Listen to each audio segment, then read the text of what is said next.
عرب شریف میں 1922 سے پہلے ترکوں کی حکومت تھی جسے خلافت عثمانیہ کے نام سے جانا جاتا تھا۔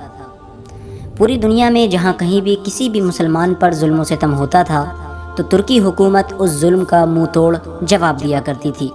امریکہ، یورپ اور بڑے جتنے بھی یورپین کنٹریز تھیں، عیسائی اور یہودی، تمام لوگوں کو معلوم تھا کہ جب تک خلافت عثمانیہ باقی ہے ہم مسلمانوں کا کچھ بھی نہیں بگاڑ سکتے۔ ان لوگوں کو اگر سب سے زیادہ کسی کا ڈر تھا تو وہ خلافت عثمانیہ تھی۔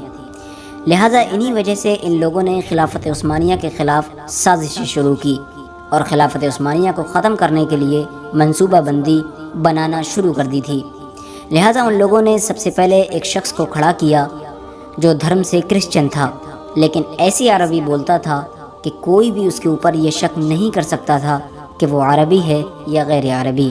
اس شخص نے اپنا کام شروع کیا اور اس دور کے عربی مسلمانوں کو یہ کہہ کر خلافت عثمانیہ کے خلاف گمراہ کرنے کی ناکام کوشش کی کہ بھئی ہم لوگ عربی ہیں اور یہ حکومت کرنے والے ترک لوگ عجمی ہیں یعنی غیر عربی ہیں، تو ہم عربی لوگ ان غیر عربی لوگوں کی حکومت اپنے اوپر کیسے برداشت کیے ہوئے ہیں۔ لیکن اس وقت کے سنی مسلمانوں نے اس شخص کی ایک بھی نہ سنی۔ یہ شخص لانس آف عربن کے نام سے مشہور ہوا۔ آپ گوگل پر جا کر چیک کر سکتے ہیں اور اس کے بارے میں ویکیپیڈیا پر ڈیٹیل میں پڑھ سکتے ہیں۔ اس آدمی کی ناکامی کے بعد امریکہ نے ایک اور شخص کھڑا کیا جس کا نام ہمفرے تھا۔ ہمفرے کے بارے میں بھی آپ ویکیپیڈیا پر جا کر چیک کر سکتے ہیں۔ ہمفرے کی ملاقات عرب کے ایک شخص ابن عبد الوہاب نجدی سے ہوئی اور ایک قبیلے کے سردار ابن سعود سے ہوئی۔ ہمفرے نے ابن سعود کو عرب کا حکمران بنانے کا لالچ دیا جس میں ہمفرے کامیاب ہو گیا۔ اس کے بعد ابن سعود نے اپنی فوج کے ساتھ عرب شریف میں ترکوں کے خلاف بغاوت کر دی۔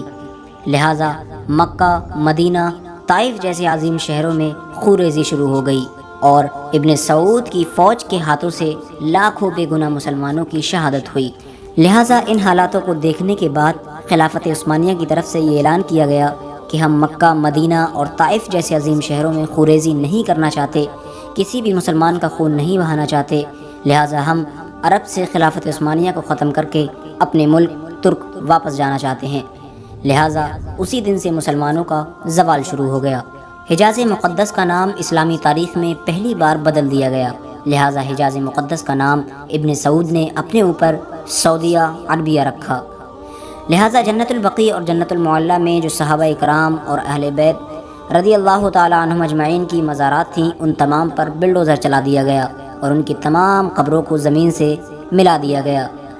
اور آپ کو بتا دیں کہ حرم شریف میں جتنے بھی بڑے دروازے یا بڑی عمارتیں تھیں جن کے نام صحابہ یا اہل بیت کے نام پر تھے ان تمام کے ناموں کو بدل کر آل سعود یعنی جو ابن سعود تھا اس کی اولادوں کے نام پر رکھ دیا گیا۔